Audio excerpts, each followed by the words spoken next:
This looks like a person. Could it be the Grand Thief? Why is he in that position? Is he praying to something? That's... Why is the statue of the Seven hanging upside down? And the statue's hands... Paimon remembers they're normally holding an orb, right? But this statue is holding... What is that? Paimon has a really bad feeling about this. And the Grand Thief hasn't moved an inch. Do you think he's... Hello? Are you okay, mister?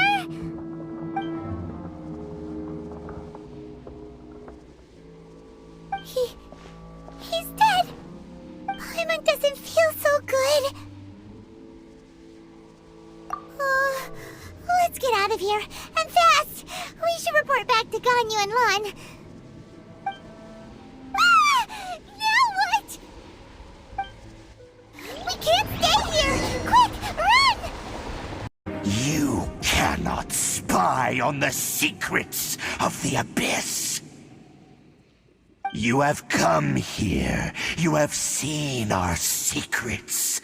For this, you must pay the price. As a herald, I will mete out your punishment. An Abyss Herald?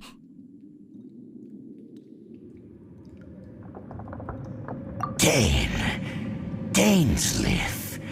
Oh, I thought you were just a couple of pests that stumbled in here by mistake. So, you are with Dainsleif, that constant annoyance in our affairs. Did he send you here to die? His resistance against the Abyss has gone nowhere for a long time. There is nothing you can do to change the tide. The Abyss is unstoppable. What is this power? This power, it seems familiar. I see. So it's you. You are the one. In that case, I shall stay here no longer.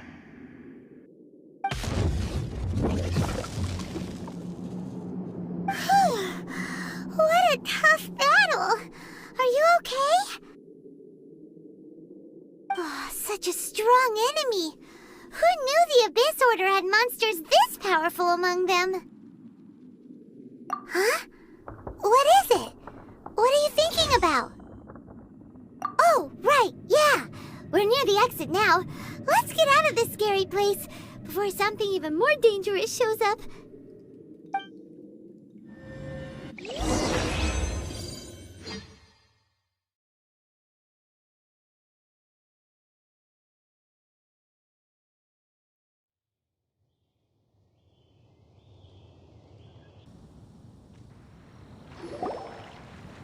So, we meet again. A little sooner than I had expected. Hey, it's Dane! Judging by your expression, it seems you just experienced something quite strange. Could it be that you encountered an Abyss Herald in those ruins? Huh? How did you know that? I've been on the Abyss Herald's trail. I didn't expect to find you here as well.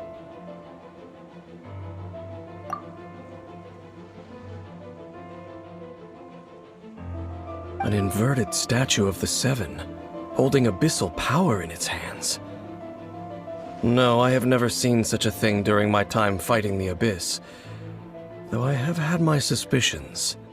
Tell me the rest of what happened in there. So you escaped the ruin depths filled with abyssal power, and then? And then, as we got close to the exit, an Abyss Herald suddenly appeared and blocked our way! We fought a big battle with that thing. Maybe it hasn't gotten too far yet. Yes, this is a rare opportunity indeed. Come, let's catch up to it. Let's go! A rare opportunity? With Dane helping out, maybe we'll be able to solve more mysteries about the Abyss! Mages just now. Were they trying to ambush us? No. They were just digging through these abandoned ruin guards looking for something of value. Oh, is that so? The Traveler here seems to like doing that a lot, too. Looking for chaos devices, chaos circuits, you know, that kind of stuff. They wouldn't be searching for such ordinary objects.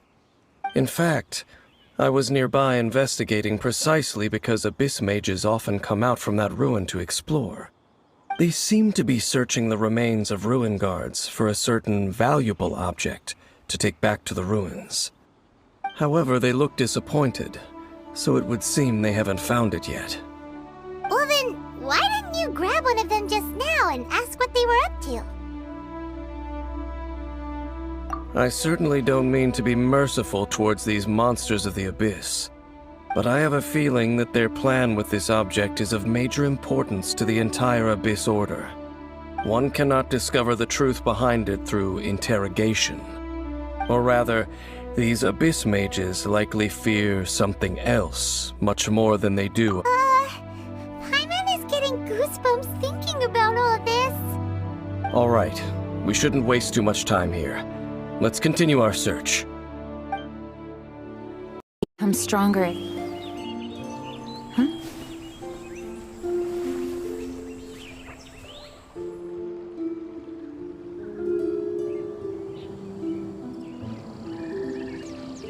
Hi, Jean. Are you feeling better now? Much better. I was not expecting you to come here. Thank you for your concern. Are you sure? We saw you beneath the tree just now, leaning on your sword. It looked like you were struggling. Are you sure you aren't pushing yourself too hard? Oh, thank you. That means a lot to me. Hearing that boosts my spirits. But I must find a way to cope with minor setbacks like this on my own. Otherwise, how can I be the protector that Mondstadt needs me to be? The protector that Vanessa was. You truly revere Vanessa, huh? I do. Vanessa was the first Grandmaster, a kind yet formidable woman. I have always hoped to follow in her footsteps. As the Lionfang Knight, she courageously overthrew the oppressive ruling aristocracy of her time. Then, she founded the Knights of Favonius and became known as the Dandelion Knight, spreading grace and compassion throughout the land. Dandelion Knight? Isn't that your title? Actually, all of the Knights of Favonius Masters throughout the ages have inherited the title of Dandelion Knight or Lionfang Knight. Oh, that makes sense now. You too want to be as gentle as the Dandelion Knight, and yet as fierce as the Lionfang Knight. Yes, I know it sounds like a huge honor inheriting both these titles from Vanessa, but I see it more as a huge responsibility. After all, it is a lot to live up to.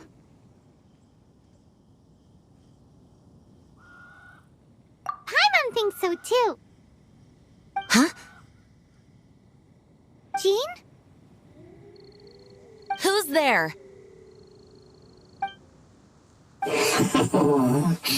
Caught red-handed. Finally, an opportunity comes to get rid of the Master in a moment of weakness. And then you two show up and ruin everything. How did they know about Jean's condition? Choosing this moment to strike is a low blow, even for this lot. As long as my name is the Dandelion Knight, I swear I shall not be defeated by such despicable means. Since this opportunity has slipped away, I shall now be Stop! After him! Jean, you're still recovering. No, I must go after him. Jean, you can't keep doing this to yourself. Why can't you trust us to handle it? I do trust you, but to let an enemy get away like this would be a major dereliction of duty. Fine, but at least let us go with you. Thank you for your understanding. I will graciously accept your help.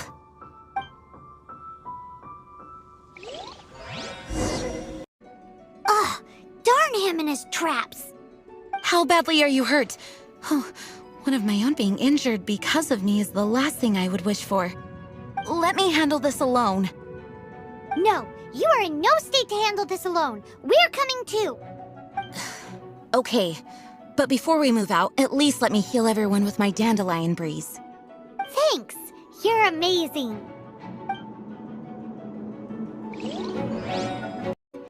Now, isn't it time to get back to Mondstadt and rest, Acting Grandmaster? Yes, I should at least go and thank Barbara again. I hope she is not upset with me.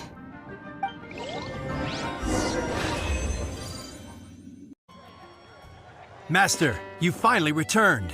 The Animo Archon protects you. Swan, were you waiting for me? Has something happened? Yes, at the Angel's Share. Don't worry, it's nothing big, but... okay, I know I said it's nothing big, but... Alright, how can I put this? They just really need the Acting Grand Master. Huh? Well, if you say so, Swan, I will go. I should not let the other knights down. It's fine. Now that I have had the chance to stretch my legs, I feel much better. Oh, great. Thank you so much. You really saved me on this one.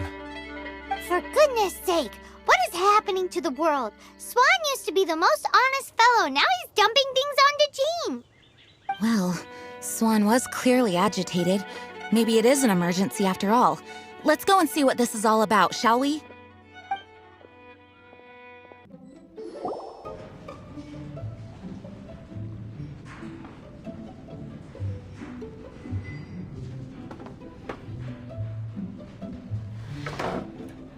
Oh, what's all this?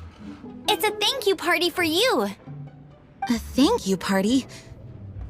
Jean, when we heard the news about your illness, we were all so worried about you.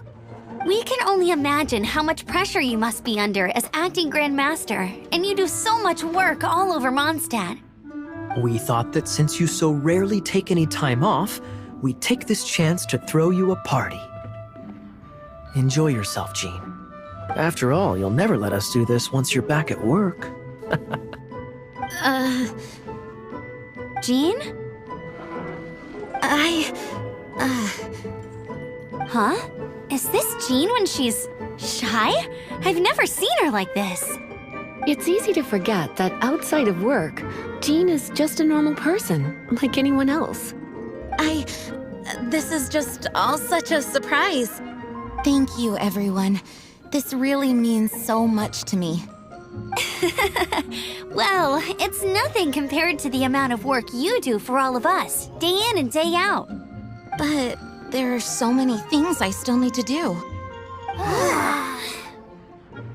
Fear not. We wanted to make sure you could relax and enjoy yourself.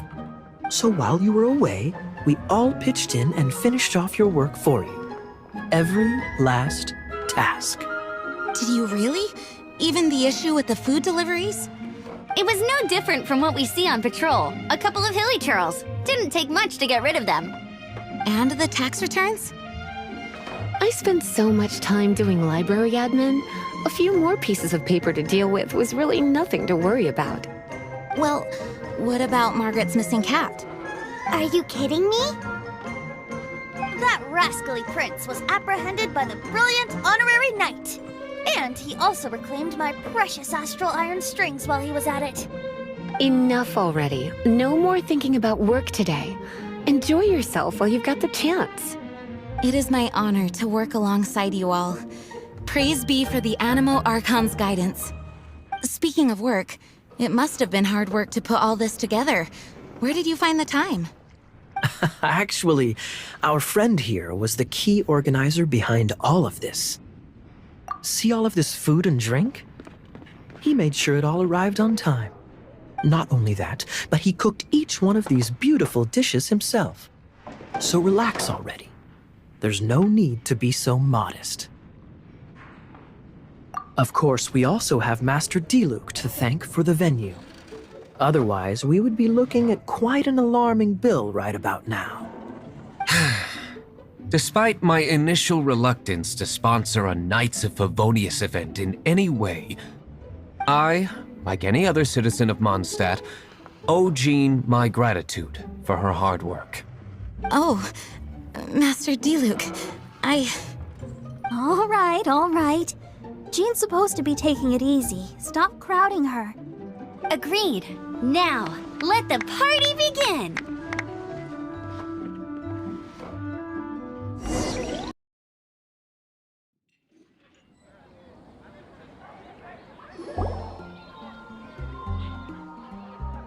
Oh, it is you. Yes, I am just getting some air. Uh-oh. It seems like something's bothering Jean. I want to thank you again. It is good to be here together with everyone. It has lifted my spirits. And it has taught me something. What's that? I am definitely more of a Dandelion Knight than a Lionfang Knight. The Lionfang Knight represents Vanessa's past, a past in which she fought hard for Mondstadt.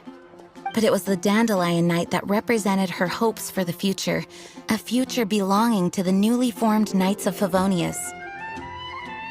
I do believe that Vanessa watches over us, whether from high up above or from the wind all around us. Let the wind lead. The winds of freedom will guide us along the path that lies ahead. I hope you will continue to join us on that path.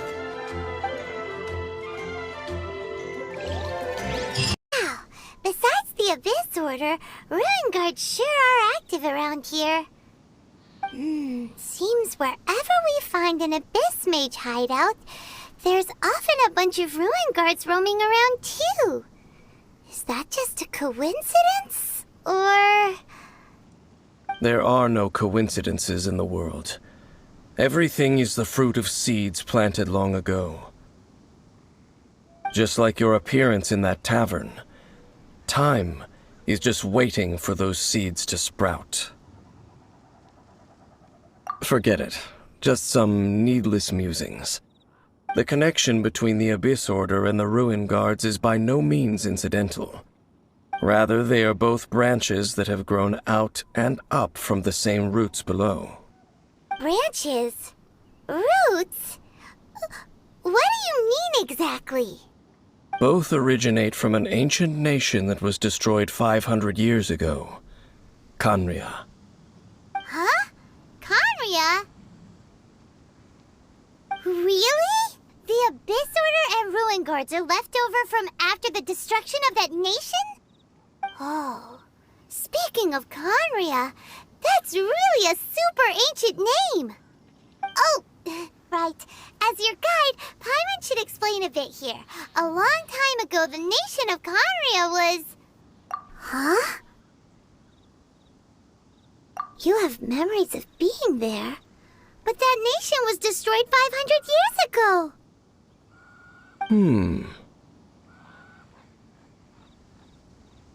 Is that so? Well, everyone has their secrets. You did not pry into mine, so I shall not pry into yours. But, if you would like to tell me, I will listen. So, the Khaenri'ah you saw, what was it like?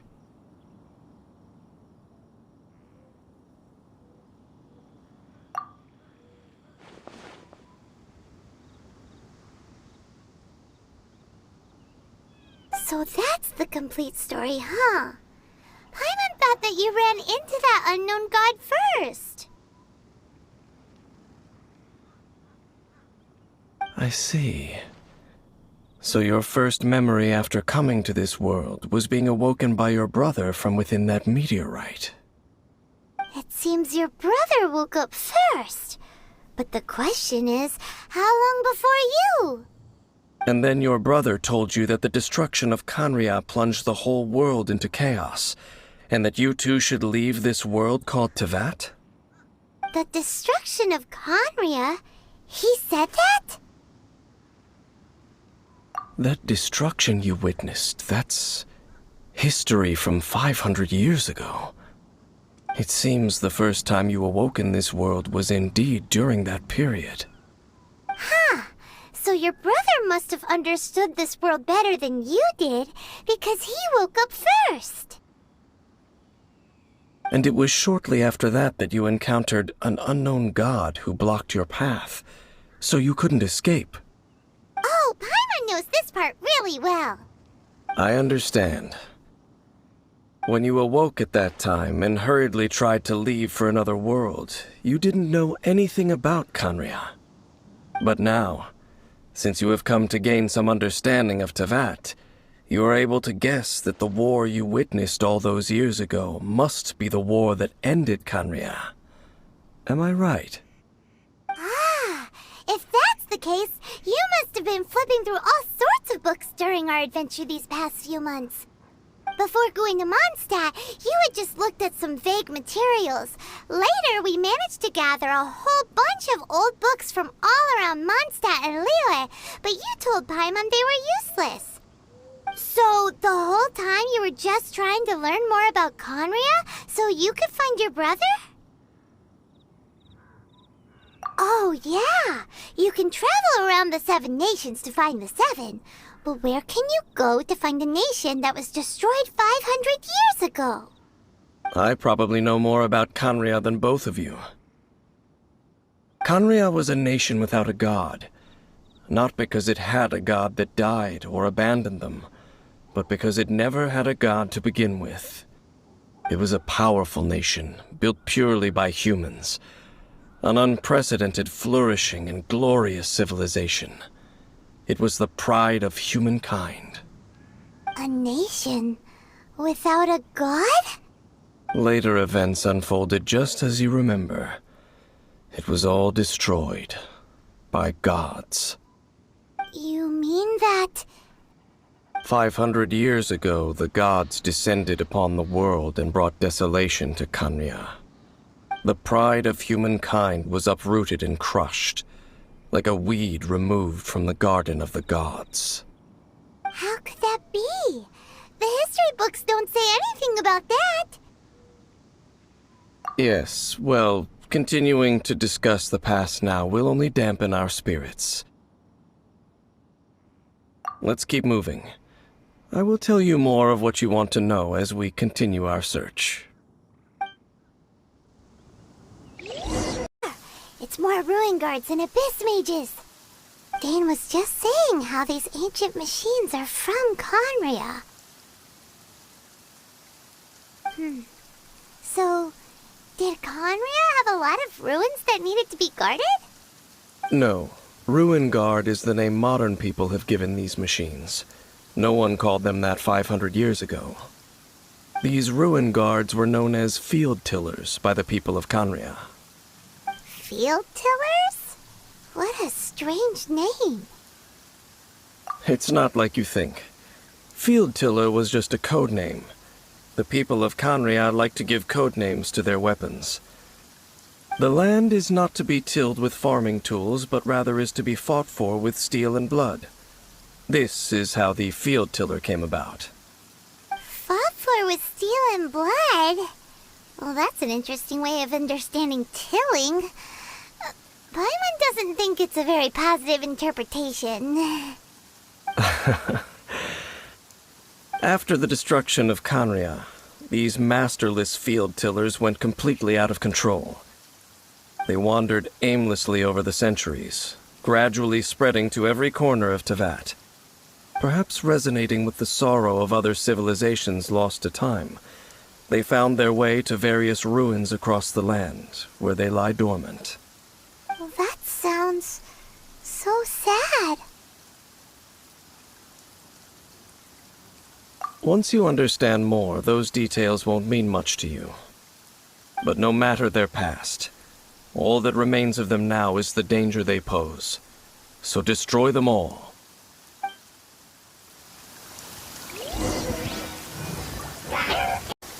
Huh? This abyss mage dropped a talisman.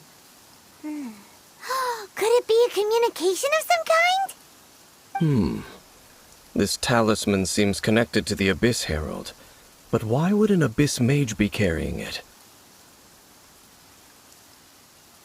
Perhaps it really does contain information about their operation. But Paimon can't read the writing on it.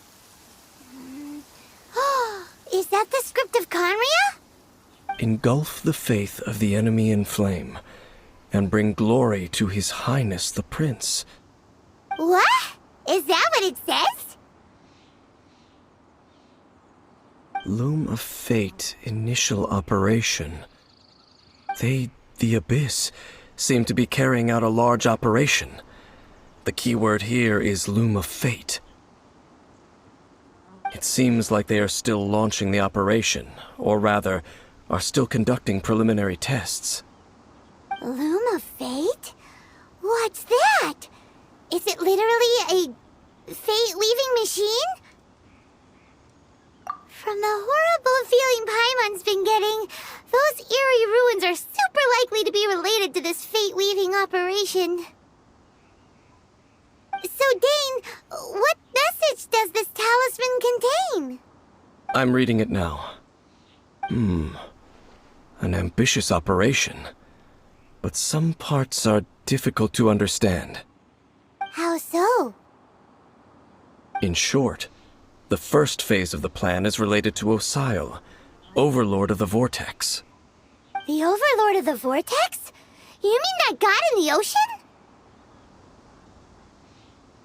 What do they want with Osile? I know of your past heroics regarding Dvalin, and I also know of the Abyss Order's role in the Storm Terror incident. Though you may not have been aware of it at the time, you were thwarting an Abyss Order operation similar to this one. Last time it was Venti's old friend. This time it's a huge ancient god. The Abyss Order keeps setting their sights higher and higher.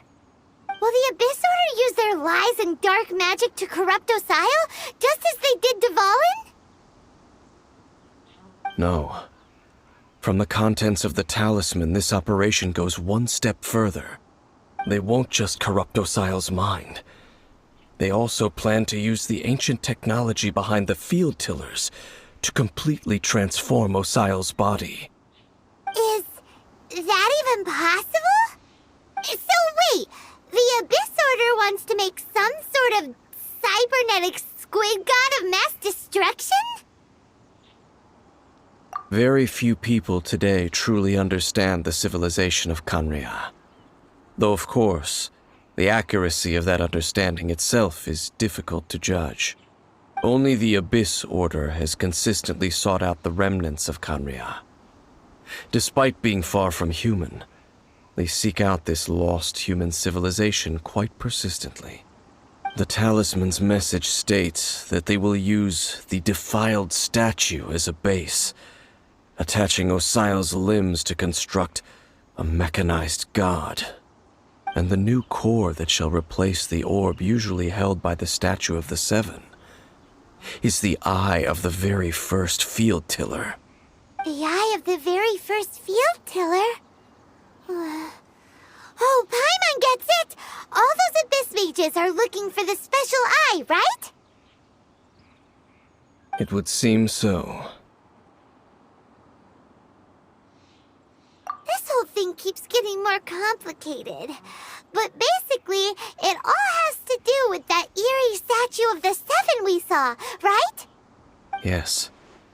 According to the talisman, the eye should be placed in the hands of the defiled statue. thereby imbuing the newly born god with the power to topple the divine thrones of Celestia. Oh boy, the Abyss Order sure isn't holding back with this plan. Since no one knows where the first field tiller is, how about we take the information about the statue as the starting point for our investigation? Yeah, that tone-deaf bard is too difficult to track down anyway. Let's go to the cathedral first and ask around. Maybe we'll learn something. The cathedral. Huh? What's the matter, Dane? Nothing. Let's get moving.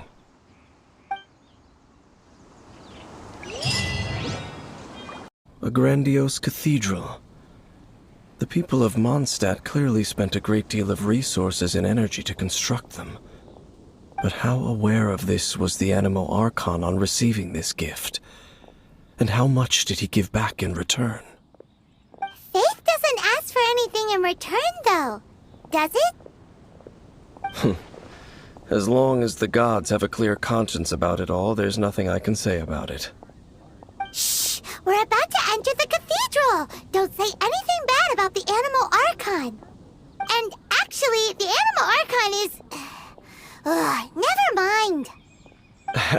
I never specifically said I would enter the cathedral. I'll leave you two to mingle with the sisters. Huh? You are the honorary knight of Mondstadt. They will surely allow you to poke into these affairs with their utmost trust. Having me tag along would only make them suspicious. Correct. And just as our little friend said, I might say something bad about the church at any time. When a non-believer steps onto holy ground, the result is never pretty. I have never received the favor of the gods in the past. I don't see any reason I would need it now, or in the future either. That's enough about that. While we've been chit-chatting, the Abyss Order continues to act. Okay, then we'll just go in ourselves and ask around. I should warn you about one thing. Don't go mentioning the defiled statue inside the cathedral. The Church of Favonius wouldn't ignore the matter of the statue, but if they rashly tried anything against the Abyss Order, it would only ruin whatever element of surprise we may have. Also, meddling in the affairs of the Abyss usually doesn't end well for anyone.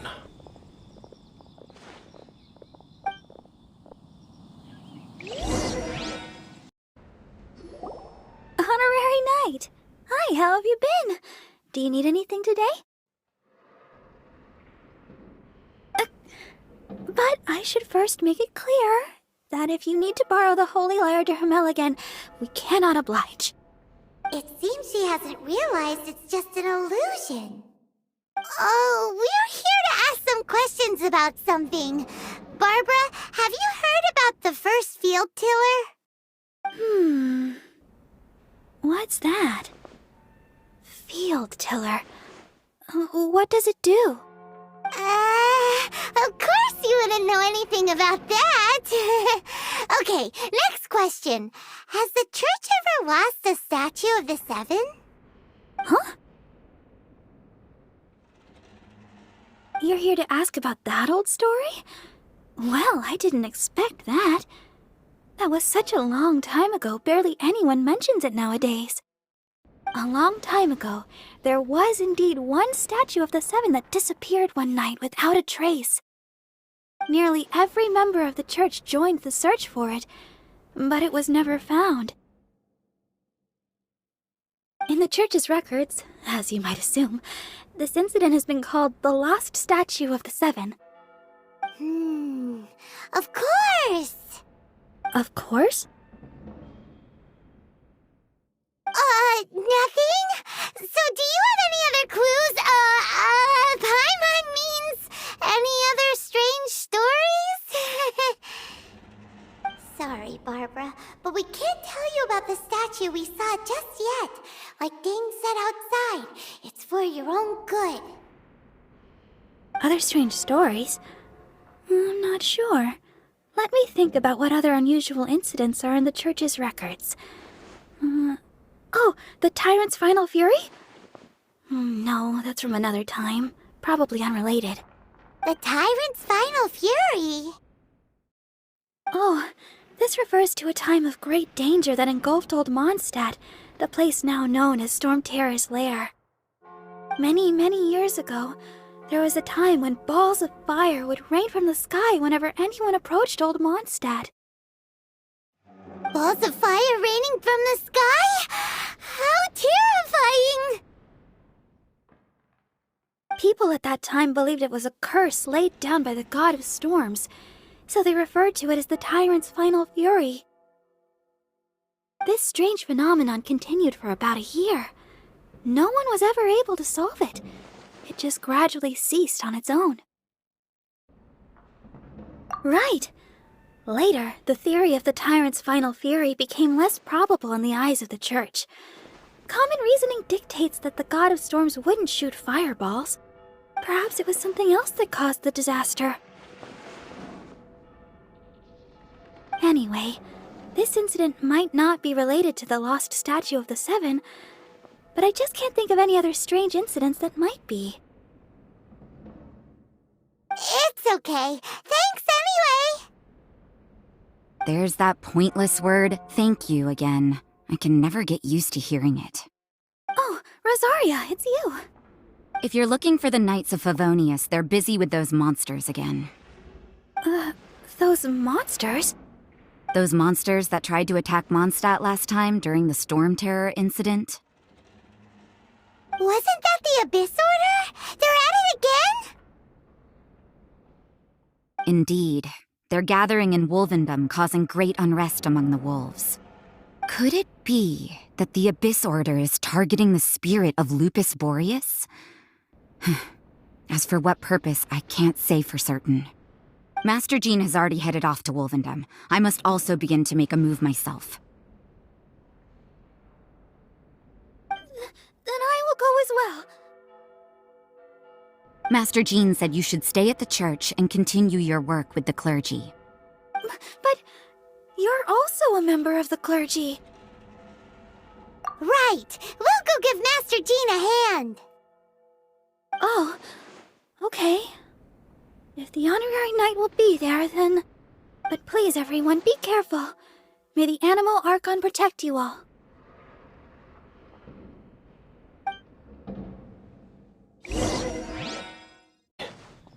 Has the Abyss Order already launched a new operation? This could very well have something to do with the defiled statue. We should go as well. But what is the Abyss Order going to Wolvendom for anyway? Are they looking to do the same as they did with Dvalin? Not again! No, that's not likely. Unlike Osile, who was just suppressed, Andreas died long ago.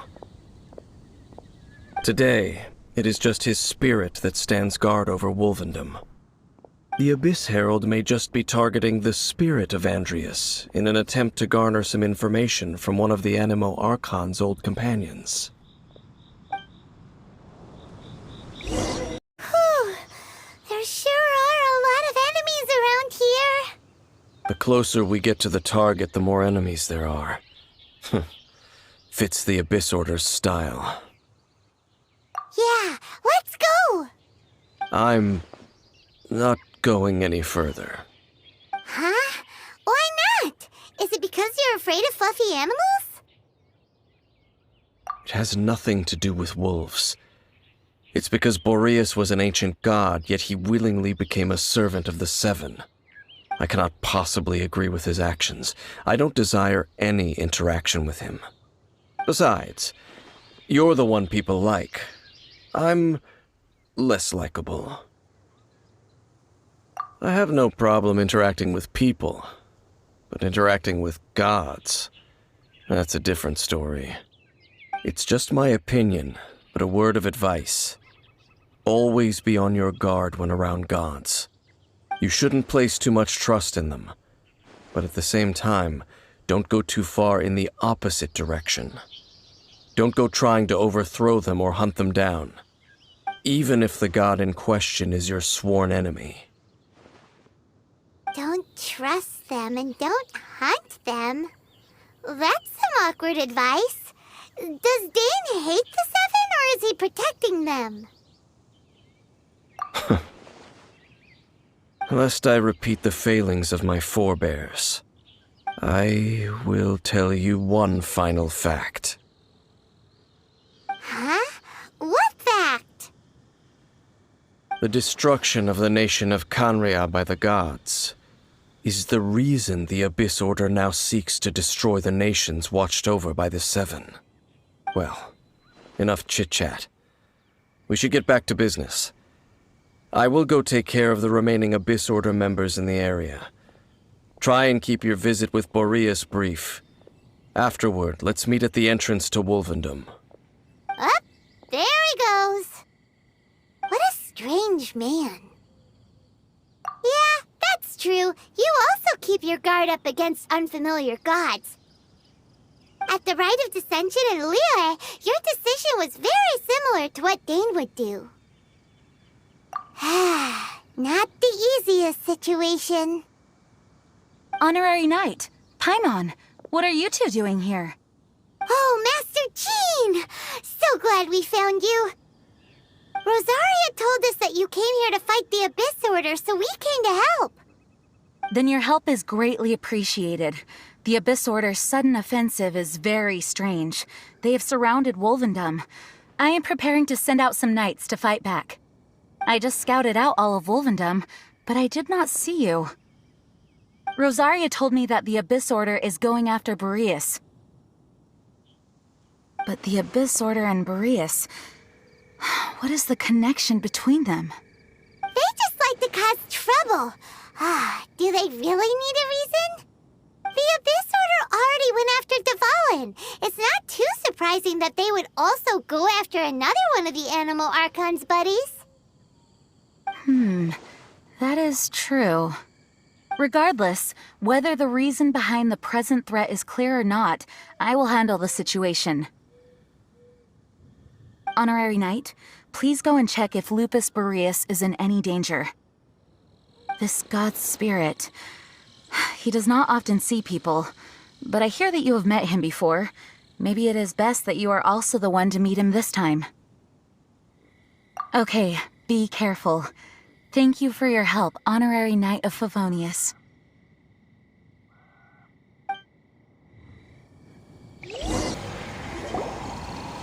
You, not welcome here!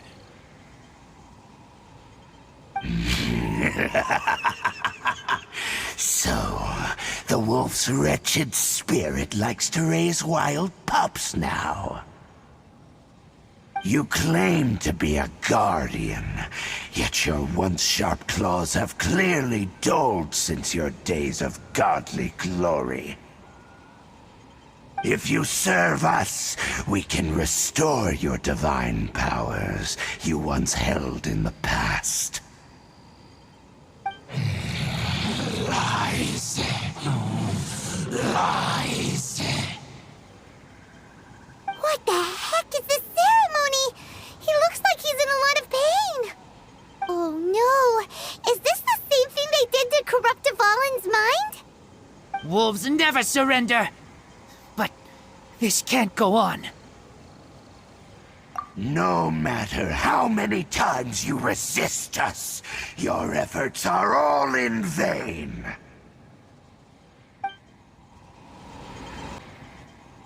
The ceremony was interrupted. How fortunate for you. How does an old spirit have such determined will? No matter. This is but a small, unforeseen variable. Our grand scheme will not be affected.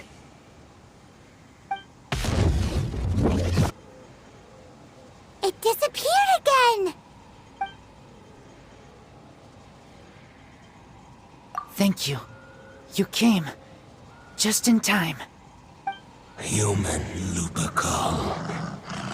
I am ashamed that you must see me in my present state. But still, the Abyss Herald underestimated my strength. Lupus Boreas never refuses trial, but scary outsider, not respect trial rules. I too didn't see the trap. Wait, so you mean the Abyss Order had everything prepared to corrupt Lupus Boreas' mind, then lured him out under the pretense of challenging him in a trial? Thank you. In the future, my claws must get sharper. You smelled danger and came here? No, we heard about the danger. Paimon's notes doesn't even know what danger smells like. Besides coming to help, we actually have something to ask you about too. Excuse us, Mr. Wolf God. Do you know anything about the first field tiller? I pay no heed to the contraptions of humans. I know not what this field tiller is. Though there was indeed one human-made machine that I can never forget. It entered into my proving ground by accident, and I mistook it for a challenger. But it could not think, only fight. It was designed as a pure killing machine from top to bottom. I eventually damaged it greatly with one of my attacks. Before it fell to the ground, it fled the proving ground. By the sounds of it, it's possible that could have been the very first field tiller, right? Missiles. I do not know this strange word. As I said, I pay no heed to the contraptions of humans. It could spin, leap high into the air, and even shoot fireballs.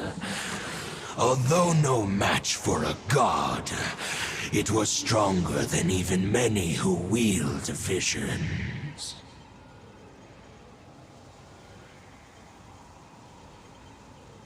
Fireballs? Hey, didn't we hear this somewhere else recently as well? Anyway, this pretty much proves that the first field tiller came to Mondstadt, doesn't it? It sounds like the first one was way stronger than the mass-produced ruin guards that came after. But in this story, it was damaged at the proving ground while fighting the Wolf of the North. Don't know, but did we help? Yes, you were a big help. Thanks. We need to keep investigating something super important. The Abyss Herald may have left, but the Abyss's forces are still attacking. You two be careful. Yes, I smell more danger. Bigger danger. You too, also be careful. Well, dang, there you are! Did you see Master Jean? I saw her, but purposely avoided her. As both the Lion Fang Knight and acting Grand Master, she naturally would have some reservations towards me. If I'm not careful, one day I may find myself becoming the object of one of her investigations. But back to the matter at hand. I defeated some of the Abyss forces, but wasn't able to gather any information. Did you have more success?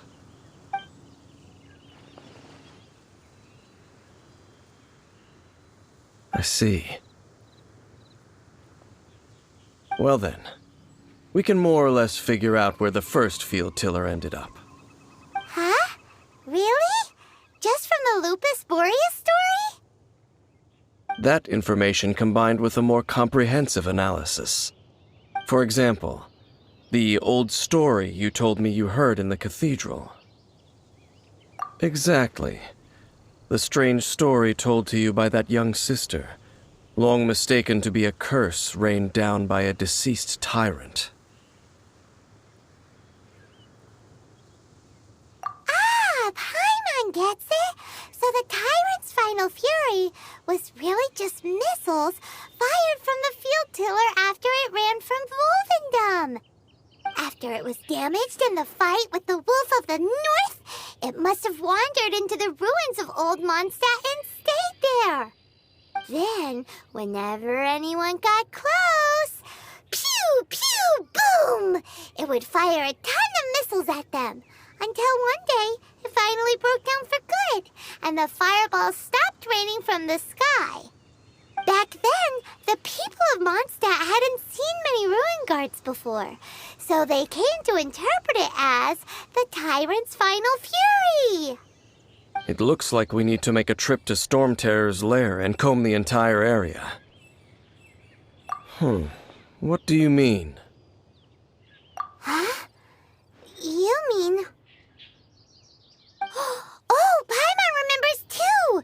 We saw that abandoned ruin guard sitting atop the tower when we went there before.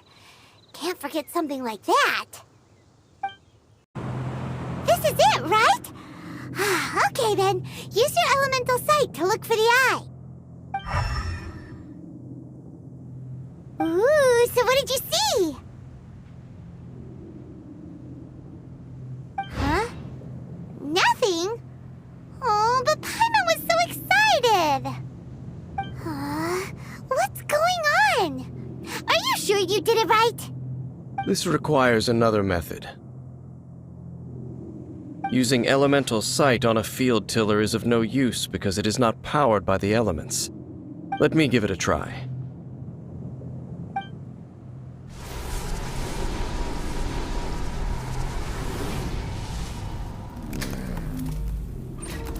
And done.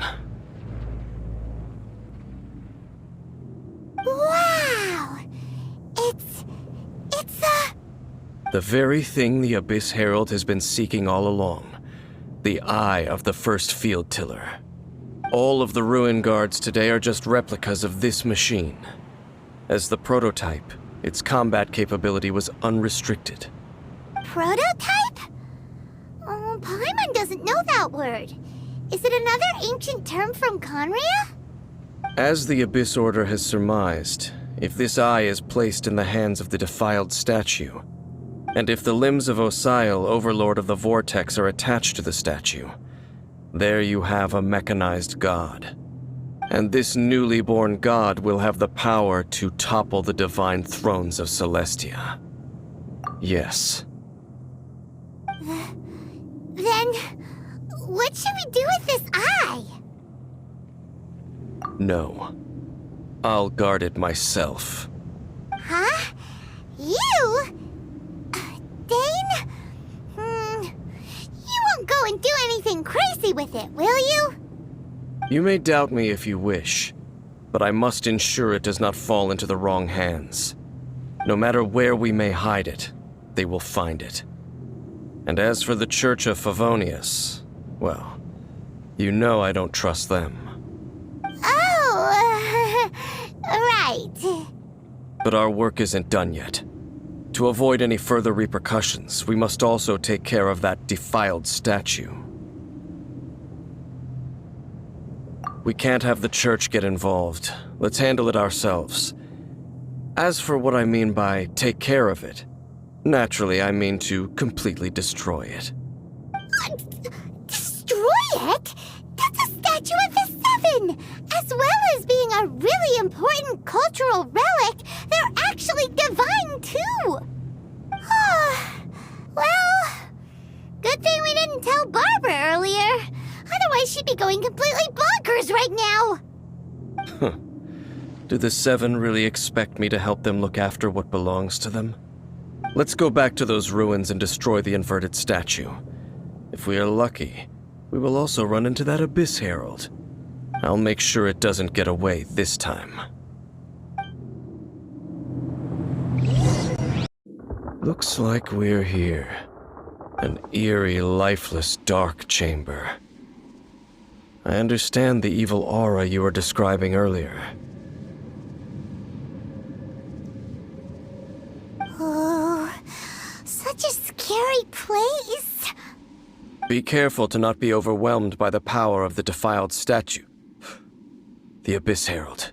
It's here. You sense correctly. You are just as vexatious as ever, Dainsleif, enemy of the Abyss. I sense your soul is stained by terrible bloodshed, perhaps from your darkest nightmares, unless... Oh, and something far more dangerous. You reek of a corruption familiar to me. Then we are the same. We're both dangerous. But dangers from outside of the Abyss Order must be caught and caged. It is your words that forever reek of corruption. Time to silence you!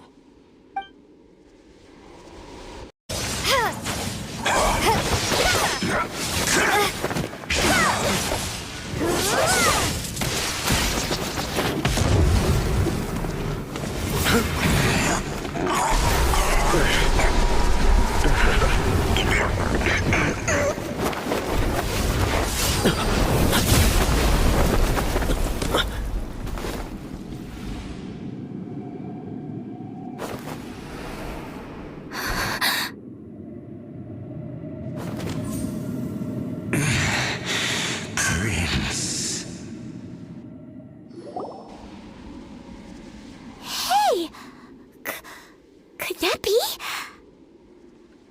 Lumine.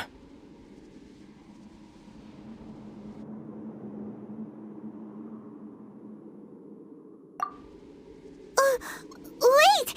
He just blocked an attack against the Abyss Herald. Your brother? And the Abyss? Lumine, why are you with Dane? Uh-huh.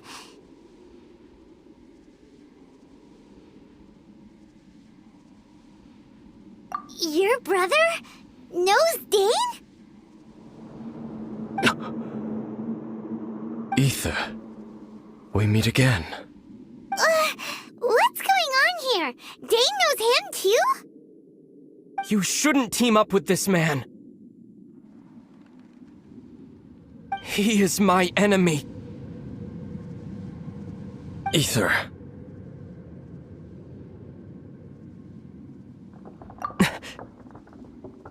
But it must be said. Don't try to stop me. Don't try to stop the Abyss. That man Dainsleif was the Twilight Sword, one of the royal guards of the final dynasty of Conria. 500 years ago, he failed to prevent the destruction of Conria. A curse of immortality was laid upon him, to forever wander the wilderness, while he watched the people he was supposed to protect turn into the monsters of the Abyss. You're saying Dane is from Conria? The same Conria that was destroyed 500 years ago? And you said the people turned into monsters? You're trying to tell Paimon that the Abyss Order is not only related to Conria, but is actually the people of Conria themselves? And the whole thing about Dane being your enemy... Paimon's so confused.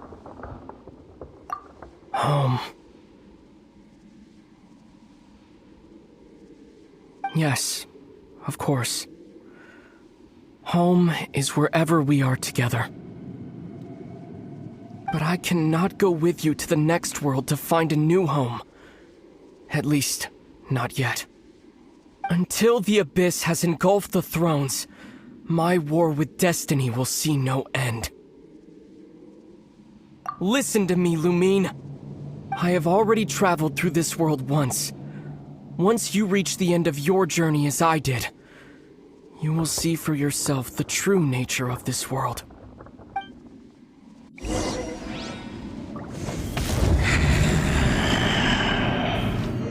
So we'll meet again.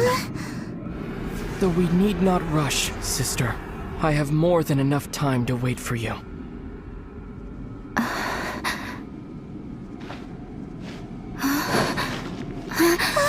We have always had enough time.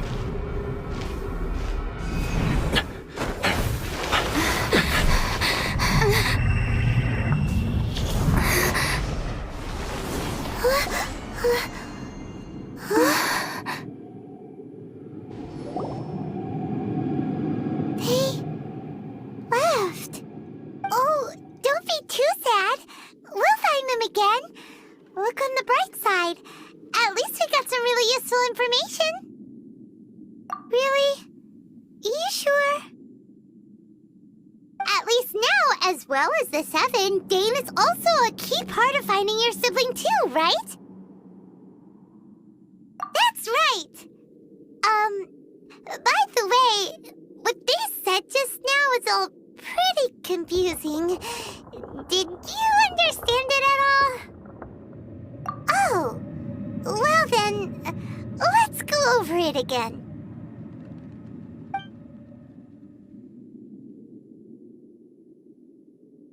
First off, that Abyss Herald called your brother Prince. It seems like your brother is leading the Abyss Order. Even the Abyss Herald answers to him. Still, we don't know for sure if he's the highest-ranking leader in the organization. Also, your brother said that he wants to engulf the thrones and go to war with destiny. What the heck does that mean? Could it be he wants to destroy the Seven and the Seven Nations?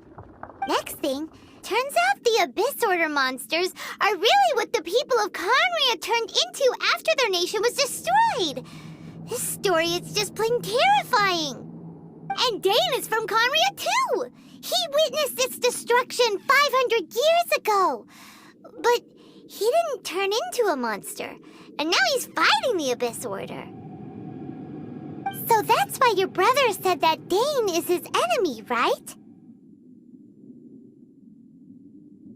But if the monsters of the Abyss are the same people that Dane protected all those years ago, then why is he enemies with the Abyss Order now? Also, how come after all this time we've spent searching for your brother, it turns out he's on the side of the Abyss? What's up with that? Yeah, you're right. Then we can't let ourselves get down about it now. Our journey's not over yet. Let's get a move on. Time to leave this terrible dark place and get back to the surface where the sun shines bright. If your brother wants you to reach the end of your journey, show him what you're made of. Come on, traveler, let's go.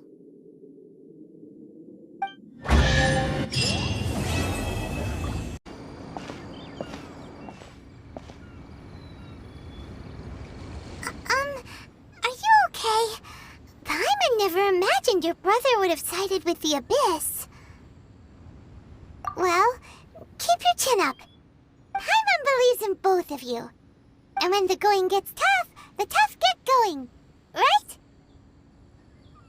He said we needed to reach the end of our journey.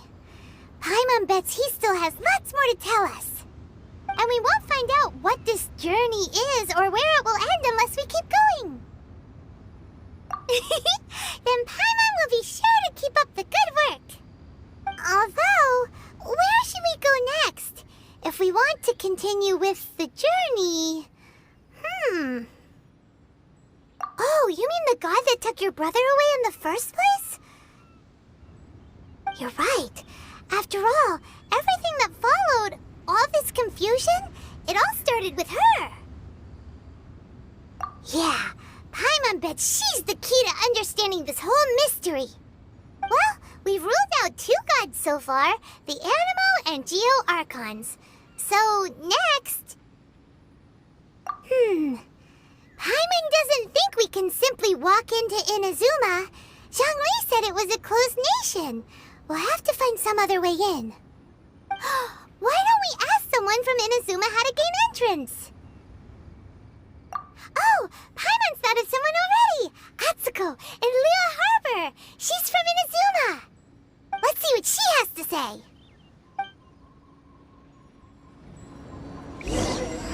Oh. Hello. Oh, I mean good fortune, right? I'm still learning to talk like a local. Is there anything I can help you with? We wanted to ask, how do we get into Inazuma? Oh, so that's why you're here. Well, there is a way. Great! We came to the right person! But the chance of success is incredibly small. Huh. Incredibly small? Then how did you get out of Inazuma in the first place? It was in leaving Inazuma that I found out just how dangerous this method truly was. All I had to rely on was a little wooden raft that I'd put together myself. There was a storm raging ahead of me, and my pursuers were close on my tail. After I'd escaped their clutches, I floated on the open ocean for I don't know how many days. My rations and fresh water supply soon ran out, and I remember getting to the point where I was sure I'd reached the end. Then, I blacked out. But, to my surprise, my journey didn't end there. Or to put it another way, a new beginning found me. That's right. I escaped by the skin of my teeth. The fact that I'm even alive to tell the tale must be a sign that the gods were watching over me. What a horrible journey! And you set off knowing how dangerous it was? Why? Well, because everything is just too restrictive over there.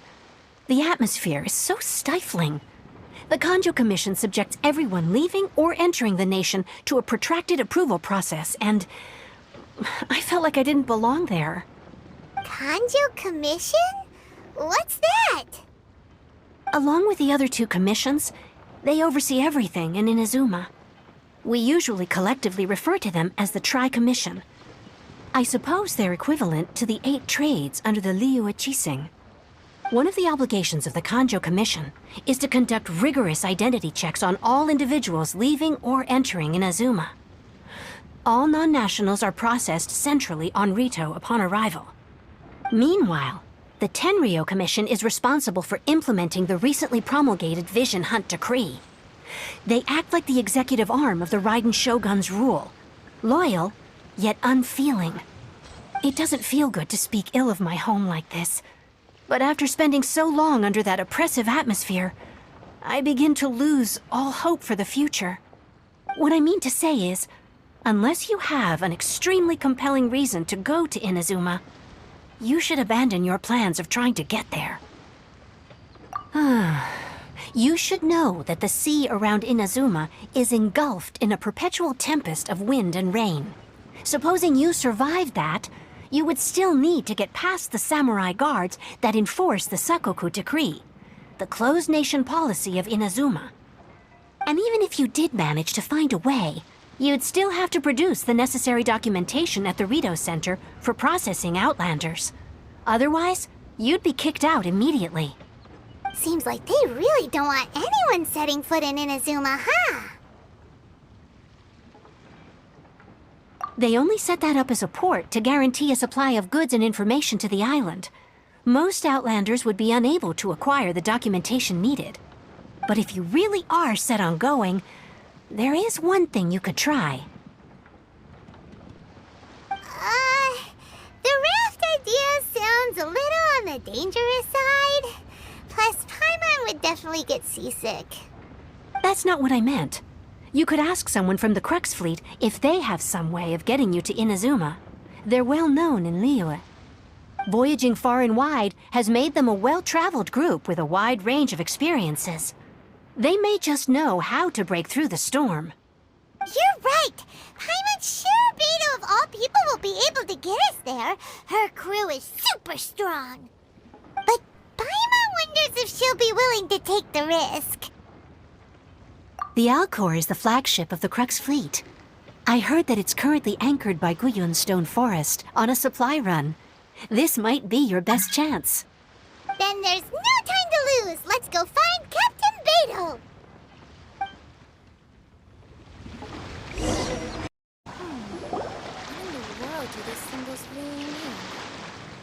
Oh, if it isn't the Traveler and Paimon.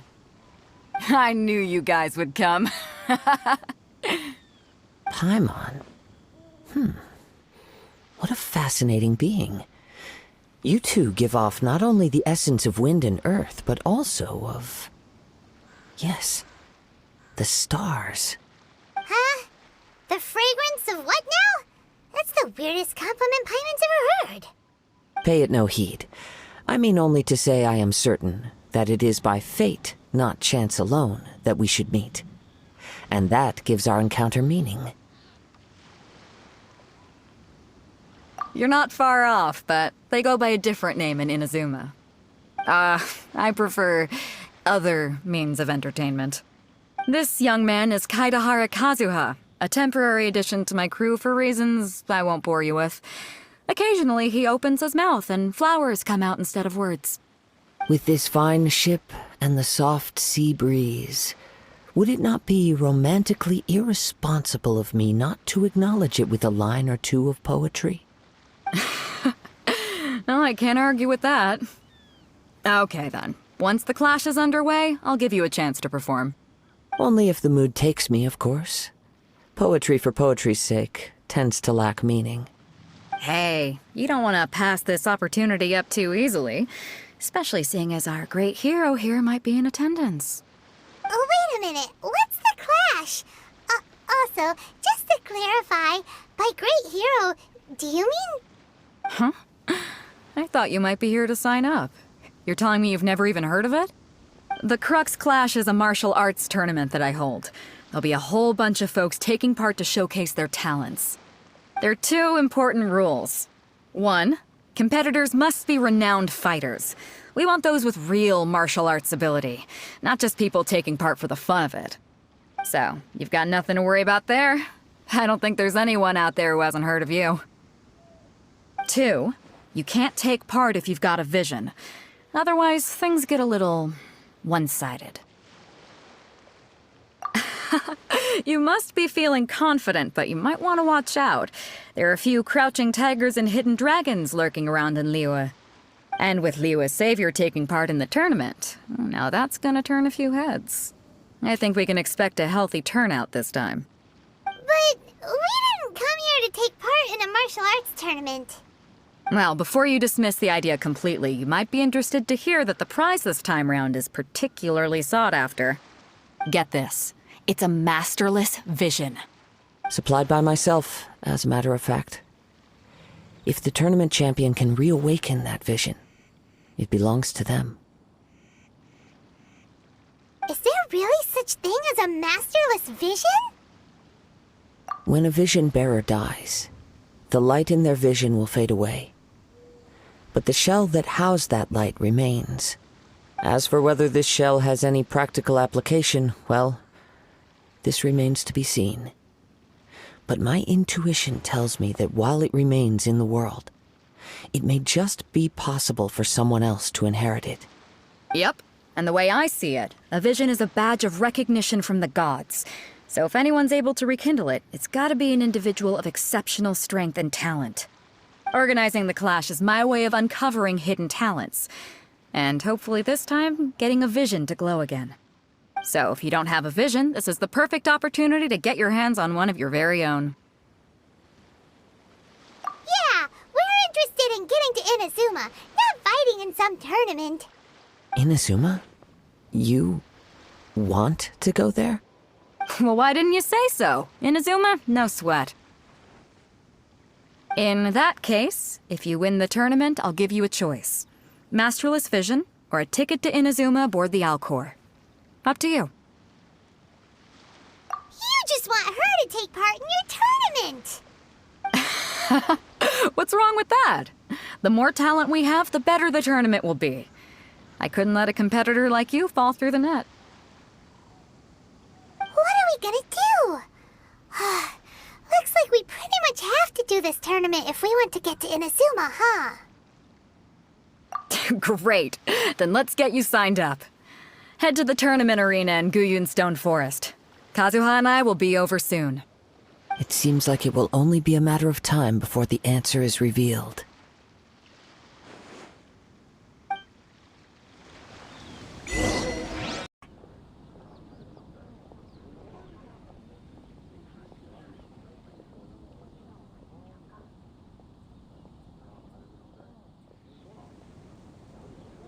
She's all by herself, right? Because she's acting as if she's talking and laughing with somebody else. Paimon's creeped out. What? You mean you used to act like that too? So is this an invisible friend who hangs out with you sometimes? Or do they just exist in your imagination? Imagination. Oh, you must mean imagined friend, right? Why didn't you just say so? So, this imaginary friend of yours, when does Paimon get to meet them? Seriously? So, imaginary friends just disappear when you grow up? Oh, Paimon was looking forward to meeting yours. Hey, don't suppose your brother has an imaginary friend too? No way! You guys are so lucky! Because they have this game in Liyue. Have you heard of it? It's a 4-player game, but it seems you guys could play it with just the 2 of you. Oh, Traveler! Fancy meeting you here. Tone-deaf bard. What are you doing here? I'm here because Lisa has been making some exciting new contraptions. Why does the thought of Lisa's contraptions make Paimon so nervous? Come now, that's no way to speak about the elegant Miss Lisa. For this particular contraption, Lisa had to import some dangerous materials from Sumeru. Dangerous? I know, right? Apparently, though, it's called a Nurnama detector. Sadly, Lisa isn't able to use it herself, so I'm borrowing it for a while. And also, I'm testing it out for her, to see if it actually works. Huh? Why can't Lisa use it? Perhaps it's because she lacks a certain childlike sense of wonder. Or maybe there's some other reason for it. If you want to know for sure, just ask her yourself sometime. So, you can see them? Go on, tell us. What does his imaginary friend look like? That would be telling. Anyway, it's all yours now, Traveler. Take a look. See if you can see Nora's imaginary friend. Do you see him? Do you see him? So it does work for you two. Paimon wants to see? Wait, but this gizmo isn't in Paimon's size. Alright then, you'll just have to be Paimon's eyes on the ground. Let's go see what everyone's imaginary friends look like. Old, a floaty imaginary friend for floaty-headed Flora. A bloaty floaty. Wait, imaginary friends can be plants now? Hi, Traveler. Hi, Bard. Sure, how can I help? Oh, you mean Mr. Floaty? Most people can't see him. Mr. Floaty is my bestest friend. We grew up together. No fair. Paimon hates feeling left out. Flora, why exactly are you friends with a bloaty floaty? What's wrong with it? I always wanted to be friends with a plant who could fly. Friends with a flying plant? Why? Because then when it's windy, you and your friend can fly off into the sky together. You gotta admit that's pretty cool. Isn't that called being blown away? That's what some people like to call it. I only found out this plant existed from an explorer who told me stories of his adventures. I think his name was Stanley. Stanley's an adventurer. And you can tell he's an expert at it from the stories he tells. The amazing adventures of Stanley are super famous in Mondstadt. He's in the city at the moment. You should go ask him to tell you some of his stories. That sounds like a fun idea for next time. But right now we have other things to attend to.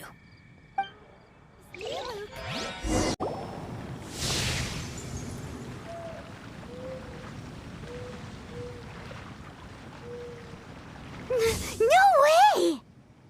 Well, that is unexpected. Timmy's imaginary friend is a ruin guard? Paimon's freaking out right now. That thing is sure to attack us. What say you we postpone our conversation with Timmy for the time being? Huh? Paimon has a favorite line? Seriously? Oh, alright then. How about we explore the area ahead of us later?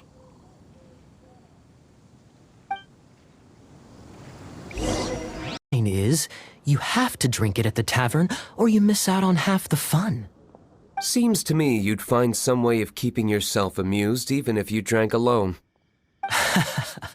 If I didn't know any better, I would say you're being deliberately uncivil. Just drink responsibly on my premises, okay? Oh, and if I did have one too many, what then? You'd throw me out along with the trash, is that it? Throw you out? You know, the same way you threw out Father's legacy.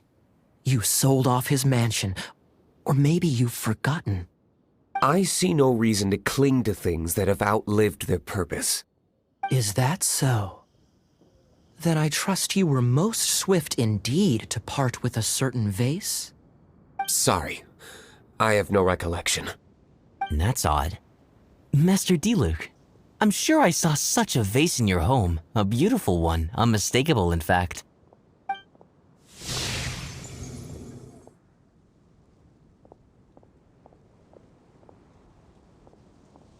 Seems our suspicions were right. Grown-ups don't appear to have imaginary friends. Like I said, a lack of childlike wonder. So people just stop dreaming when they grow up? Okay, well, Paimon, for one, never wants to grow up. This raises an interesting question. At what age exactly do people's imaginary friends disappear? Let's go and check.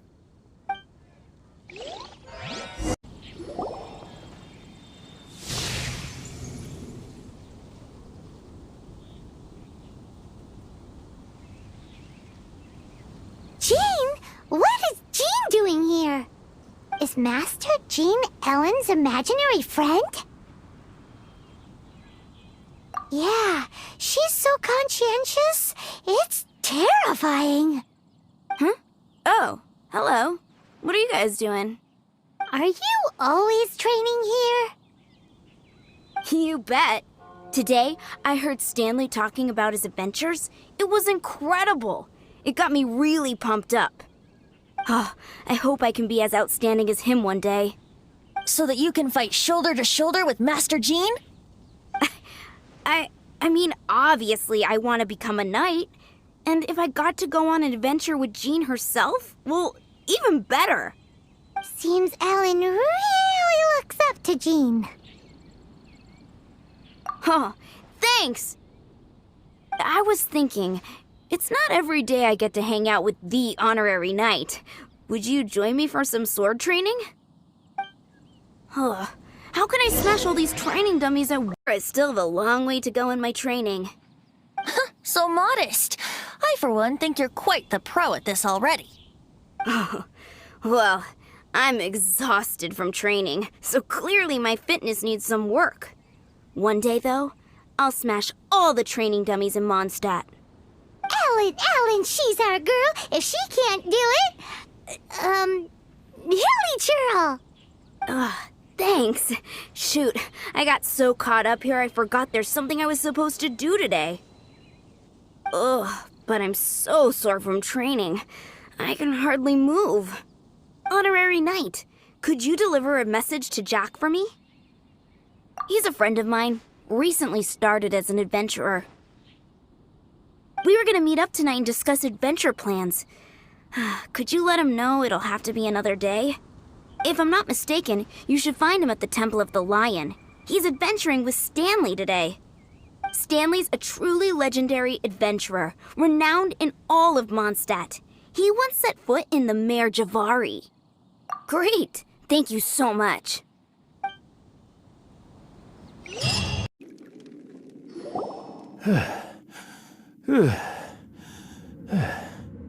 I was so sure I was about to die. To be fair, that could have gone either way. So, you must be Jack the Adventurer, I assume? Yes. Who are you? Actually, we came looking for you.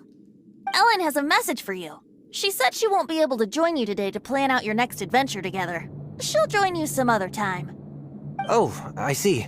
I feel bad you had to come all this way to find me, and then had to rescue me. Huh?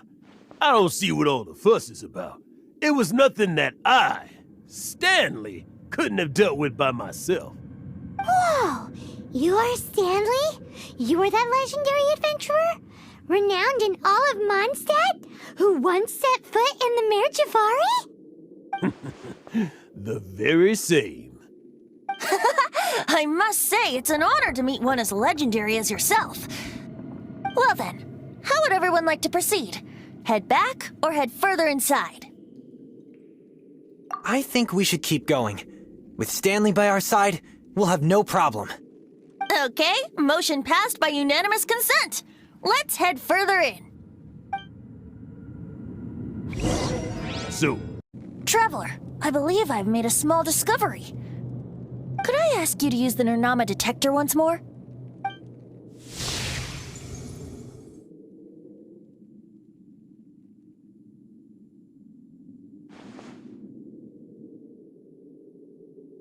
What? Stanley has an imaginary friend?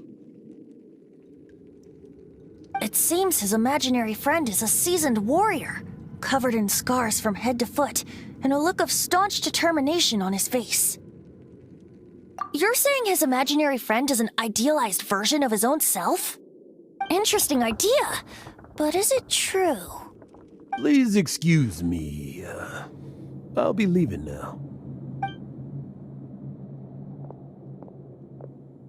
Bye, Stanley. Do you two still have time to spare?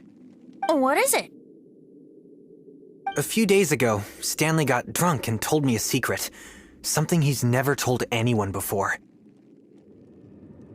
The weapons he took on his adventure all those years ago, they were none other than those once wielded by Mondstadt's greatest hero, Vanessa herself. The sword of brilliant valor and the shield of magnificent honor. I don't know whether you believe me, but apparently, both the sword and shield are still right here in Mondstadt, over in Dadaupa Gorge. Since you guys are the experts at this, can you come with me to try and retrieve these two legendary weapons? You bet! This is Stanley we're talking about. If I can just get a hold of something impressive enough to show my family what I'm capable of, maybe they'll finally come around to the idea of me being an adventurer. Right now, I'm just a rookie. My abilities are limited, and my parents don't support my goals one bit. So, what do you say? Help a guy out? I can't bring myself to tell Stanley about it because my reasons are so selfish. But I swear I'll give the weapons back to him as soon as I'm done. Aw, poor Jack. Let's help him out. Venti, you coming too? I don't know. Oh, one other thing. I have a bottle of rare vintage wine that I had someone fetch for me a couple years ago. Help me find these weapons, and it's all yours. Dadaupa Gorge, was it? Let's hurry, there's no time to lose.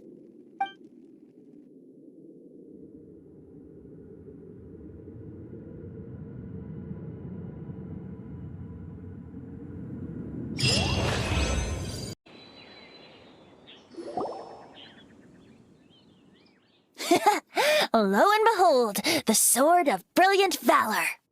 Are you sure? Looks kinda basic to Paimon, and a little worse for wear, too. Why would hilly trolls be bowing down before a piece of junk like this?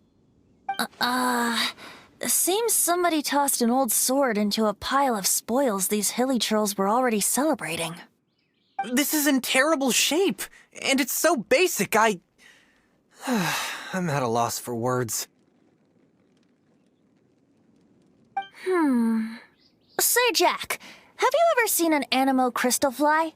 They're found in the open country around Mondstadt City. If you saw one in broad daylight, you wouldn't bat an eyelid. But in the pitch blackness of night, its brilliant glow is mesmerizing. It truly resembles an exquisite crystal dancing in the night air. Is valor not the same? When everything is going your way, it seems meaningless, fades into the background. But when you're in dire straits, valor is the thing that gets you fired up and fighting back. It's the brilliant ray of light that guides you out from the darkness. You're right. You're right. Then this has to be it. This is the Sword of Brilliant Valor. So, we got our sword. Now we just need that shield. Let's scout around. It's definitely in Dadaupa Gorge, so... Huh? There's somebody there! Stanley? What's he doing here? He's acting so weird. What happened? Why did you stop all of a sudden? Huh? Oh, it's nothing. Just one of those Mora-spouting weasel thieves passed by is all. What? Where? I want to see. Maybe another time. We have a shield to find, remember?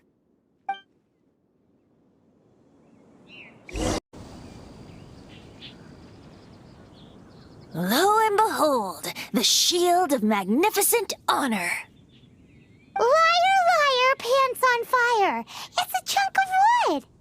A chunk of scrap wood with the handle attached. Who in their right mind would use this as a shield? There's also wine stains on it. Yeah, I'm pretty sure this was just taken from a wine barrel. And yet, my bard's intuition tells me that this is none other than the Shield of Magnificent Honor. Warriors wear their battle scars with pride, and shields are no different.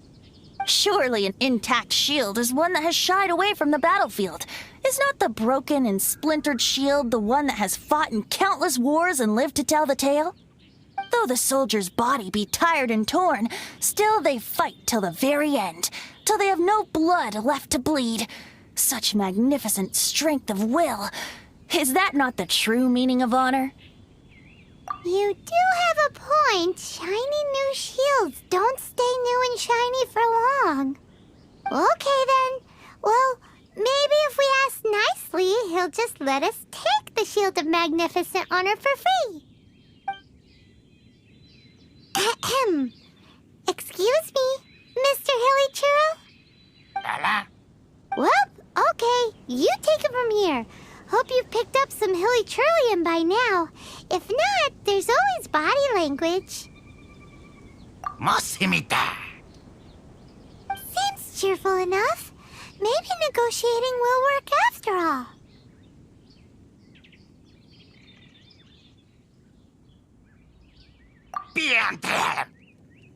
Uh-oh. He did not seem to appreciate that. Uh-oh. Oh no. We ticked him.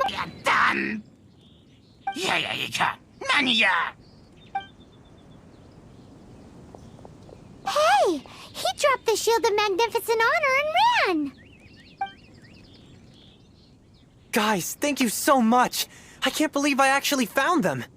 Mom, Dad, check out the legendary weapons I found. Hey, wait! The wine, you promised! And I actually helped a lot this time. What are you doing here, Stanley? Out for a stroll? Hey, what are you doing here, Bard? Fancy that, huh? You, out for a stroll too? Well, that's right. An after-dinner stroll, to be precise. We were also helping a friend look for something. Paimon's starting to think Stanley might be a fraud. Did Stanley plant the sword and shield here in advance so as to not hurt Jack's feelings? Adventurers must be pretty familiar with Dadaupa Gorge. You've fought battles here before, after all. You better believe it. I can navigate this whole area with my eyes closed. Wow. Then I admire your perseverance. And your memory, too.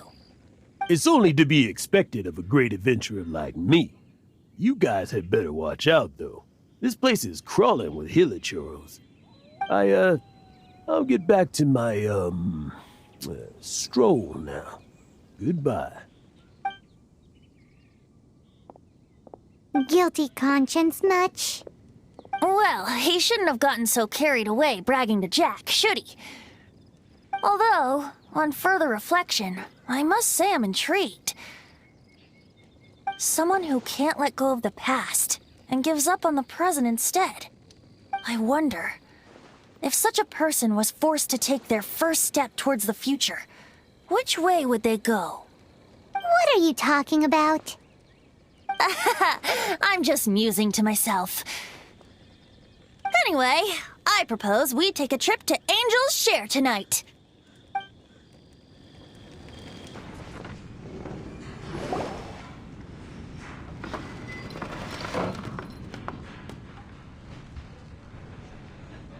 Tell me, Stan. Tell me, what should I do? Huh? Why does he keep repeating his own name? Could there be another person called Stanley? Oh, Stanley. It should have been me. I should have been the one to die in the Melchivari that day. Why won't your spirit come and stop me from using your name? Why, Stanley? Why? If only you hadn't had to save a rookie like me, you would have never died in that windless corner of the world.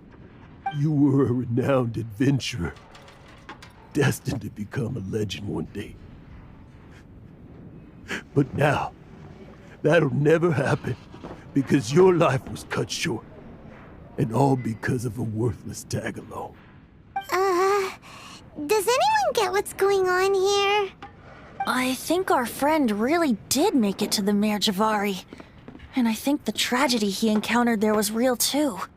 But the real adventurer, the real Stanley, that was his partner, not him. The real Stanley is the one who died to save our Stanley.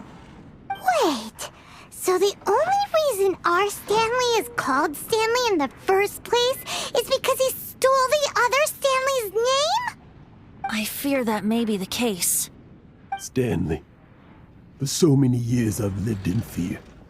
Fear that Mondstadt will forget all about you. So I tell you adventure stories at every opportunity. Mondstadt must remember. Stanley reached the center of the Madrivari. He's the greatest adventurer there ever was, and he lives on.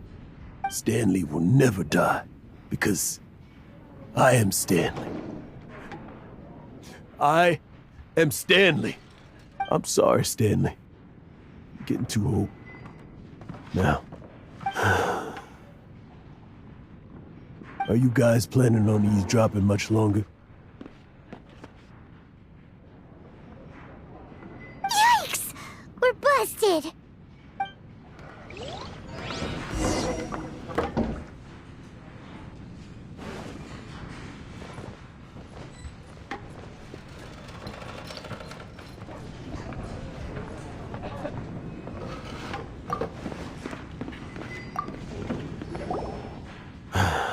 Go away. Save your questions. And just leave me in peace. But... Leave now. Don't make me tell you again. Honorary Knight, Venti, and Paimon. I'm so glad you guys are here. I've been looking for you everywhere. I wanted to thank you again for helping me find the sword and shield. My parents are finally supporting me. Oh, really? Yeah, really. They even said they're gonna pay for someone to fix up the Sword of Brilliant Valor and Shield of Magnificent Honor for me, so I can take them out on the road. That's wonderful! So, Jack, is this the part where you bid farewell to Mondstadt and set off on your intrepid trip traversing Tevat? No, not yet. I still don't have what it takes to go too far from home just yet. Besides, I'm sure Stanley still has a few stories left to tell. They're what inspired me to become an adventurer in the first place. Stanley, Oh, you're drunk again. We'll see you tomorrow then. After your hangover wears off. Maybe you can tell me some more of your stories? Stanley's really fond of that kid, don't you think? Jack. Jack left. Oh, I see.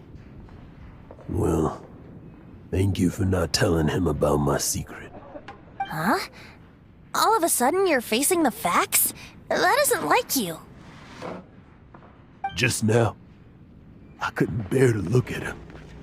His adventurous spirit is so pure, unblemished. I'm just a weary old feckless fraud. But that kid is a brand new shining star, full of potential. I cannot allow his dreams to be crushed. You're not a total fraud. Stanley's adventure stories and experiences, they're all true, aren't they? Stories? Experiences? What's the point of them anymore? To be honest, my memories of adventuring and of Stanley, they're hazy these days. That's my biggest secret of all, and my biggest fear. All these years, I've been living to tell his story. But his personality and the details of his life, I don't remember them clearly anymore.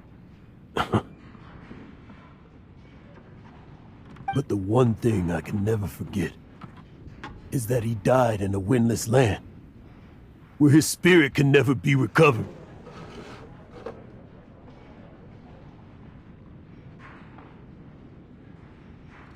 Exactly. Even in his memory, the real Stanley isn't the living, breathing friend he knew at all. Instead, he's become fixed on the image of him as that battle-scarred warrior. And that image has held him captive his entire life. I'm too old. I never let go. But still, so much has slipped away. I'm completely and utterly worthless. No adventurer should have to go that way. No adventurer ever. Hans Archibald. My true name? How did you know?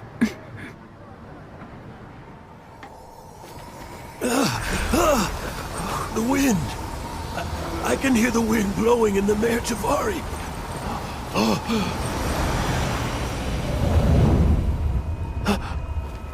I always believed you existed. Will you hand me your old friend's spirit?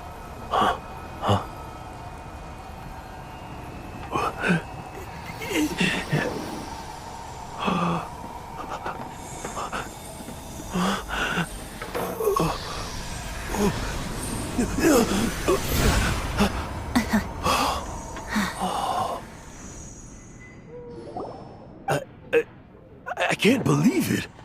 Thank you all. And thank you, Lord Barbados. I'm sorry. It's gonna take me some time to calm back down.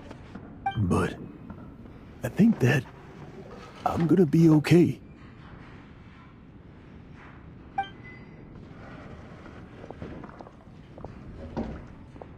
Ah, wonderful! Stanley reconnected with his true self and Jack can finally go his own way. This calls for a celebration. And by celebration, I do, of course, mean libation. And by libation, you mean you're not leaving this tavern till you're too drunk to walk, right? No, the wine here's too expensive. Jack still owes me some wine, though.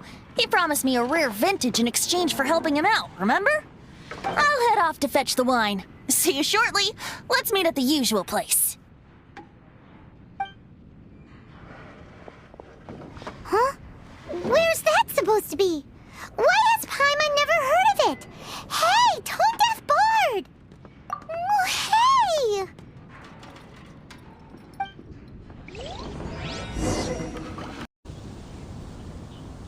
You made it. Finally.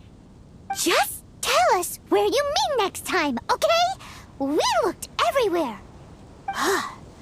So, did you at least manage to find your wine? Yep. Well, sort of. Jack made it out to be a rare collector's edition vintage. When actually it's just a half bottle of regular cider. This takes me back. The first time I saw this view, I hadn't even taken on this form yet. It was about 2,600 years ago, before the world had come under the rule of the Seven. At that time, Old Mondstadt was ruled by a tyrant, who sealed off the city's perimeter with a ferocious hurricane. Even the birds couldn't get in or out. Old Mondstadt? Oh, Paimon remembers! Nowadays it's known as Storm Terror's lair, right? You mentioned it before. That's right. The Tyrant of the Winds who once ruled from that tower was Decarabian, god of storms. Back then, I was but a wisp among the thousand winds. I wasn't a god of anything. I didn't even have a human form.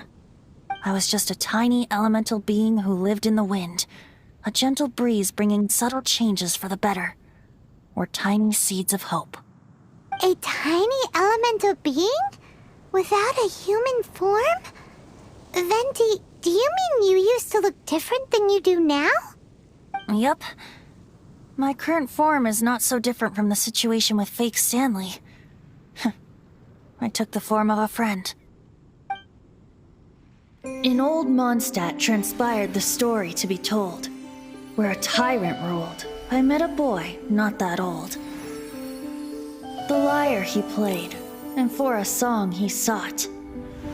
But storm walls blocked blue sky. He was sincerely distraught. I do so wish to see the birds in flight, said he, his strong eyes filling with light. But his voice was lost in the howling wind's churn, for the whirlwind takes and gives not in return. The true sky and songs that cageless soar, were they not wishes worth fighting for? So the boy turned, extending his hand. Let us cast down the tyrant and his walls from this land. The young boy raised then the flag of revolt, and I threw myself into freedom's tumult. Victorious were we who fought to be free. Gods fell, winds whipped, nations shook violently.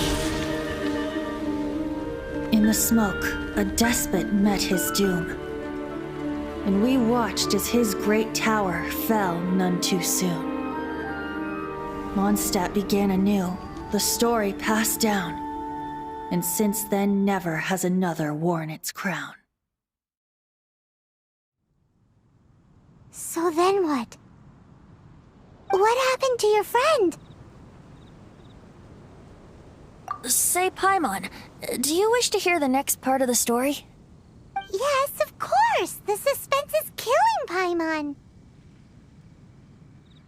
But Venti's telling his story! What makes you suddenly want to have a meat feast? Getting a little peckish. Paimon's had it up to here with you! You know, you're so smart it almost makes me uncomfortable sometimes. But then, maybe it's right that true friends can tell what the other is thinking. A refreshing drink, a gentle breeze. Moments like this always take me back. Back to a song that I first heard from him. Fly, fly away. Like a bird in the sky. See the world on my behalf. To the heavens may you fly.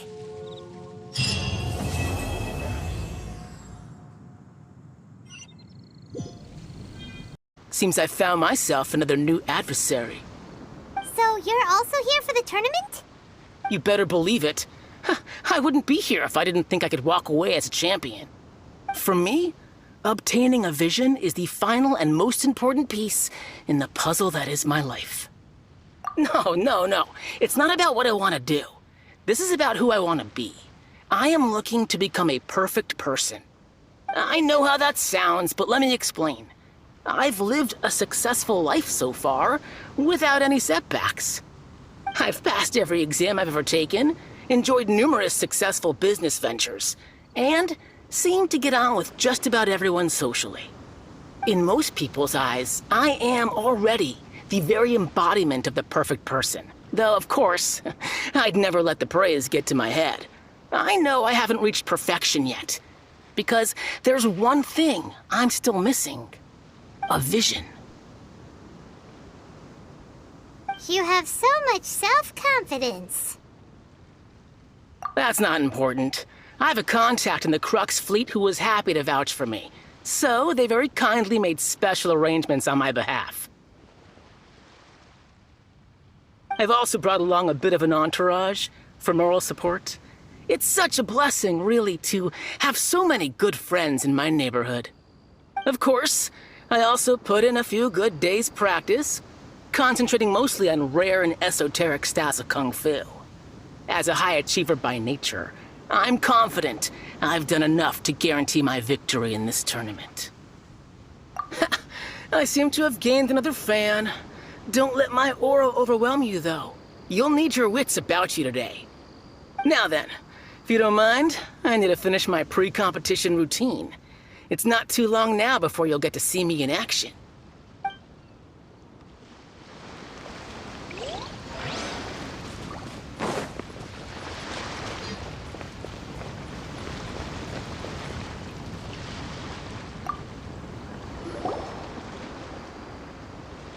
Hi there! Are you here for the Crux Clash too? That's right. Nothing beats real-life combat for honing your skills. That's what our master taught us. But this tournament is more than just a chance to put training into practice. It's also a chance for us to obtain the masterless vision. Exactly. With a vision, we'd quickly become our master's top students. This master of yours must be pretty incredible, huh? Are they someone famous? Famous? He's the founder of the Lingshan clan, and his skills are unparalleled. Liang and I are both proud disciples of his. You probably wouldn't have heard of it. It was founded quite recently. The clan is nowhere near as famous as the master himself anyway. He's got to be a grand master or something. He's created many different styles of kung fu, and countless other clans have borrowed extensively from him. To the Lingshan clan, he teaches a special technique known as force dispersal. Force dispersal? It's a type of breathing exercise where you can train yourself to harness the energy around you and neutralize attacks without moving an inch.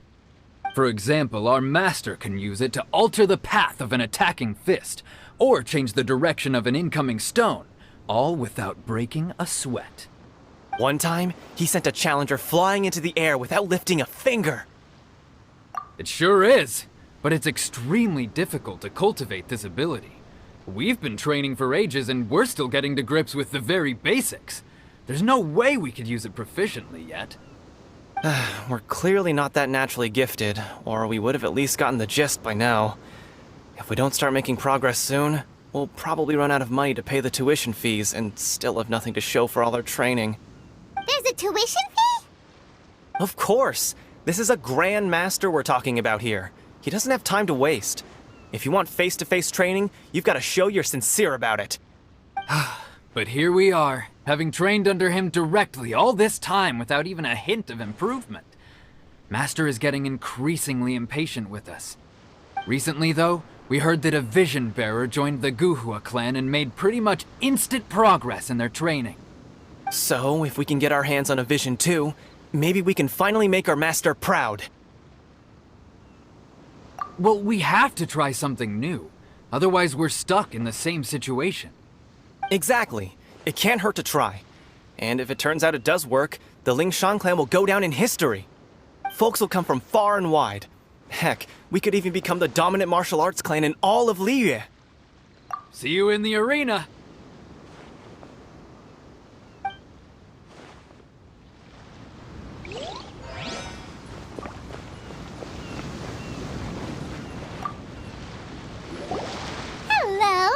you here to compete in the Crux Clash?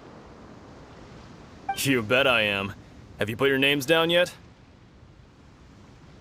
Well, I'd have a look at the entrance criteria if I were you. Then it'll allow just anyone to take part. The Clash is a comprehensive test of fighting ability. Anyone who turns up for show over skill is gonna get their butt handed to them. Nobody wants to see that, right? Yeah, we heard a rule about that. So, Paimon's wondering, are you a renowned fighter? Me? Only a former runner-up in the Chihu Rock Freestyle Combat Summit. Oh yeah. Also, that doesn't sound like the most official tournament out there. What? You... Nonsense. Have you been living under a rock? It's been going on for years. There were plenty of competitors when I took part. Not to mention, I've helped the Millilith catch treasure hoarders before. There were 2 of them trying to escape. I soon sorted them out. They tried to sneak past me under the cover of darkness. They didn't know what hit them. I planted a left hook on the skinnier one's face and sent him flying. Then, the big guy pulled out a knife. I stood my ground, of course. A roundhouse kick sent the blade hurtling into a beam above us. I told you. Unarmed, outnumbered 2 to 1, but I still got the upper hand. I'm not saying I came out completely unscathed, of course, but the fact remains that I did manage to subdue the both of them, and hand them over to the Millilith. I received quite the commendation. Oh yeah. Uh-huh. But for us, even 4 or 5 treasure hoarders at a time is all in a day's work. Alright, we're gonna keep looking around. I'll see you in the arena, but I don't plan on losing to a pair of children anytime soon.